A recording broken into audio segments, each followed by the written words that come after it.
Welcome to Democracy Now!, democracynow.org, the Quarantine Report. I'm Amy Goodman. After weeks of protests over the death of George Floyd, who died after a Minneapolis police officer killed him by kneeling on his neck for nearly 9 minutes, family and friends gathered in Houston Tuesday for a private funeral to lay George Floyd to rest and to call for change. This is Brooke Williams, George Floyd's niece, speaking at the funeral. These laws need to be changed. No more hate crimes, please. Someone said, make America great again. But when has America ever been great?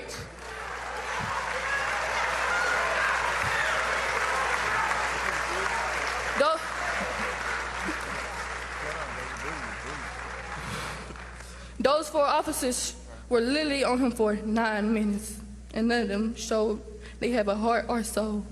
This is not just murder, but a hate crime. I share happy memories with my uncle. Now that's all I have, are memories. After the funeral, George Floyd's golden coffin was driven to a cemetery to be buried beside his mother. Thousands lined the streets as his motorcade passed.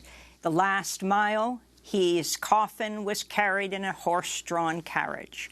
After headlines, we'll air excerpts from George Floyd's funeral service, including remarks by his brother, Philonis, who's testifying today before the House Judiciary Committee in Washington, D.C. Coronavirus cases are continuing to soar across the United States as the death toll tops 112,000. The Washington Post reports COVID-19 hospitalizations are increasing in at least 9 states following the reopening of businesses. Texas, North and South Carolina, California, Oregon, Arkansas, Mississippi, Utah, and Arizona are all seeing a surge in patients needing medical attention. Texas has seen 2 consecutive days of record coronavirus hospitalizations. On Tuesday, the nation's top infectious disease doctor, Anthony Fauci, described coronavirus as his, quote, worst nightmare and said the pandemic is not close to over yet.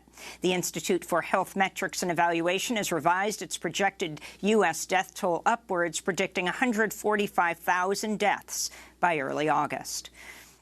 Voters headed to the polls in 5 states Tuesday. In Georgia, some voters had to wait in line for as long as 5 hours in the heat and rain due to widespread problems with new electronic voting machines and a shortage of trained poll workers. Georgia's Republican Secretary of State has launched a probe. Former gubernatorial candidate Stacey Abrams said, quote, it's a disaster that was imminently preventable. We found ourselves in the mix of both incompetence and malfeasance. The New York Times has published drone footage showing hundreds of people waiting in line at one site. The lines were so long, judges extended voting hours at polls in at least 20 counties, including in areas with large African-American communities.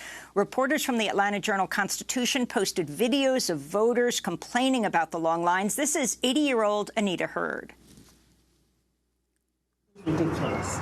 In the United States of America, this time, people can't vote. People are killing each other and can't get along. I don't have to like you, but I respect you as a human being.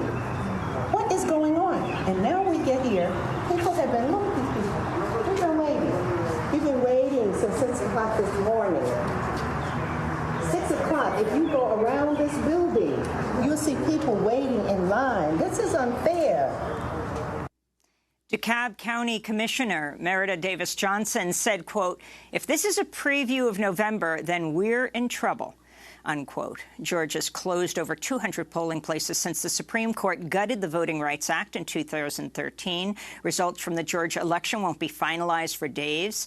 Jon Ossoff is leading in the Democratic Senate primary, but a runoff may still be needed to decide who will challenge Republican Senator David Perdue in November. In other election news, Republican Senator Lindsey Graham survived a challenge from 3 fellow Republicans in South Carolina. He'll face Democrat Jamie Harrison in November. Protests against racism and police brutality continue to rock cities and towns across the United States and around the world. In Richmond, Virginia, protesters toppled a statue of Christopher Columbus on Tuesday evening. They set it on fire before throwing it in a nearby lake. In Antwerp, Belgium, city officials removed a statue of King Leopold II Tuesday, just days after protesters set it on fire.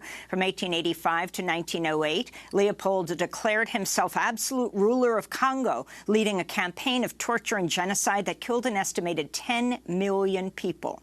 In England, authorities have removed a statue of 18th-century Scottish Lord Robert Milligan from outside the Museum of London Docklands after protesters covered it in a tarp and a Black Lives Matter sign. Milligan enslaved over 500 people on his family's sugar plantations in Jamaica. The statue's removal was welcomed by City Councillor Amina Ali. It's a victory, and for the ancestors and the people whose lives have been affected by slavery, this is a victory today. So it's very symbolic, and I'm glad it's happened in my lifetime. Washington State, hundreds of Black Lives Matter protesters took over Seattle City Hall Tuesday evening, demanding the defunding of the Seattle Police Department and the resignation of Mayor Jenny Durkan. Police did not try to stop the protesters as they marched downtown, unlike on previous nights when officers unloaded with a barrage of so-called less lethal firepower. On Monday, Seattle City Council member Teresa Mosqueda condemned the mayor's militarized response to protests. How many people need to write in about being gassed in their own homes? How many people have to be sprayed in the street every night or experience getting hit with flash bombs or rubber bullets? How many people have to call for the police to be defunded, for you to consider resigning, or for the mayor to embrace radical change? Here in New York, state lawmakers have voted to ban the use of police chokeholds and to repeal a controversial law known as 50A that shields the disciplinary records of police officers from the public. The vote came despite heavy lobbying from police unions to keep officers' records secret. In Phoenix, Arizona, hundreds of protesters have taken to the streets demanding justice for 28-year-old Deon Johnson, who was killed by a police officer on the same day George Floyd was killed in Minnesota. On May 25th, Johnson was allegedly sleeping in his car on the side of a North Phoenix highway when a Department of Public Safety trooper shot him, alleging he feared he would be pushed into oncoming traffic. Johnson's family is demanding the release of the name of the trooper, the official report of the incident, and any video footage that may exist. The trooper was reportedly not wearing a body camera, did not have a dashboard camera, and there were no known witnesses. Johnson's family has called on the U.S. Justice Department to investigate and for the trooper to be arrested and charged. In Minneapolis, police have admitted officers slashed the tires of unoccupied vehicles parked near recent protests over the killing of George Floyd after Mother Jones magazine published photos and videos of several incidents. A Department of Public Safety spokesperson Tuesday said state troopers had, quote, strategically deflated tires.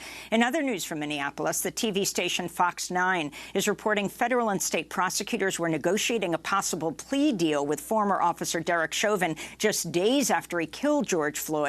The negotiations fell apart on May 28th. The following day, Chauvin was charged and arrested. A warning to our viewers, this next story contains graphic images of police violence. In Austin, Texas, Black Lives Matter activists are demanding the arrest of officers who sent 2 young people to the hospital with head trauma at recent protests. On May 31st, police shot 20-year-old Texas State University student Justin Howell in the head with a lead pellet bag fired by an officer's shotgun. After he fell unconscious to the pavement, he was picked up by fellow protesters who tried to rush him past a police line for medical attention. The police then opened fire with another barrage. Powell was hospitalized in critical condition with a fractured skull and brain damage. A day earlier, another Austin officer shot 16-year-old Brad Levy Ayala in the head with a beanbag round as the teen stood passively on a hillside near a line of riot police. Ayala's family says he's undergoing neurological testing at an Austin hospital and faces a long road to recovery. In San Jose, California, police shot their own anti-bias trainer in the groin, rupturing his testicle with a rubber-coated bullet as he tried to de-escalate tension between police and protesters at a May 29th rally. Doctors say 27-year-old Derek Sanderlin, who's African-American, may never be able to father children.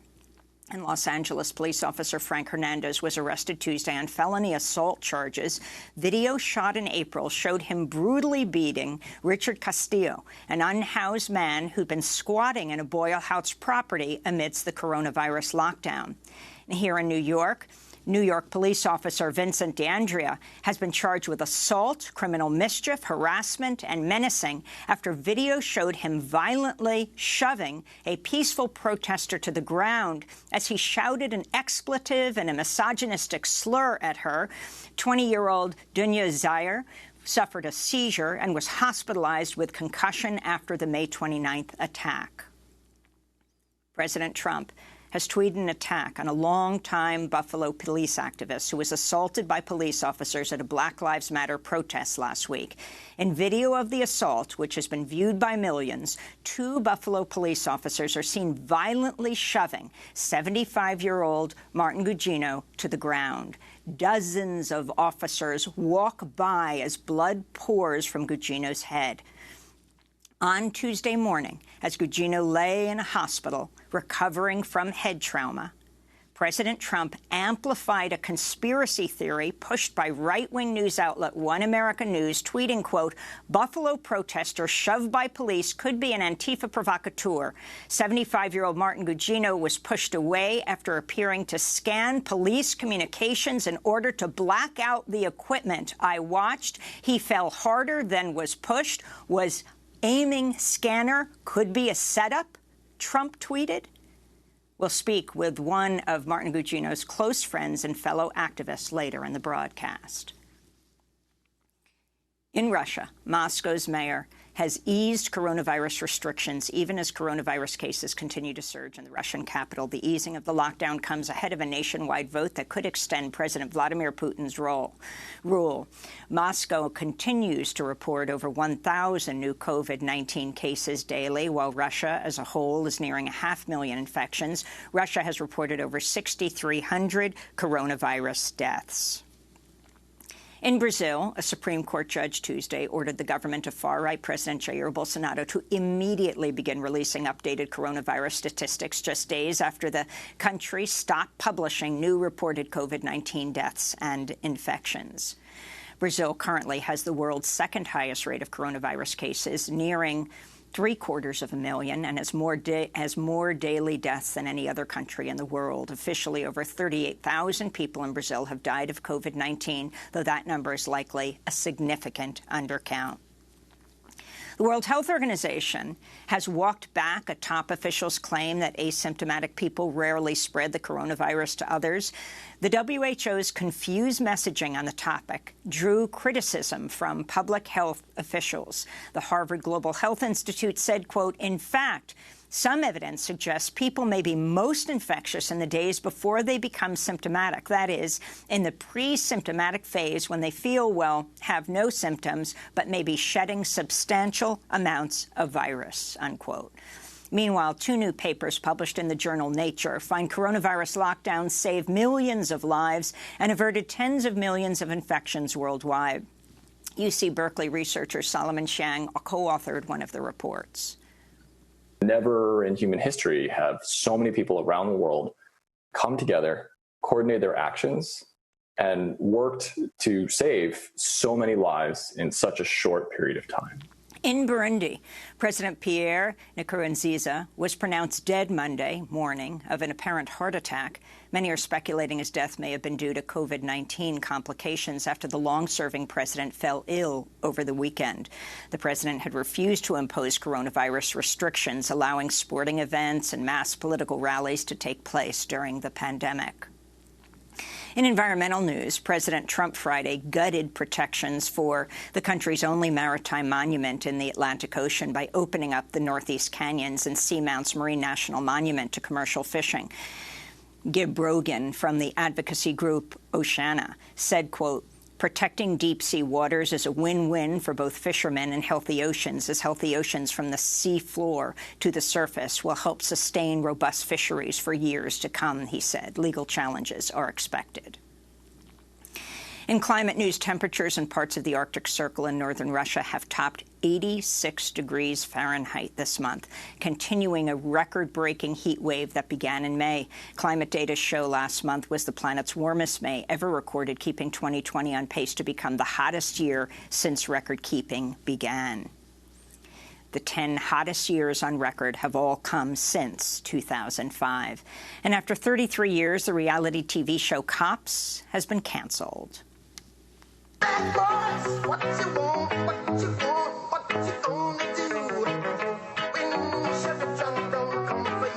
your hands on the car.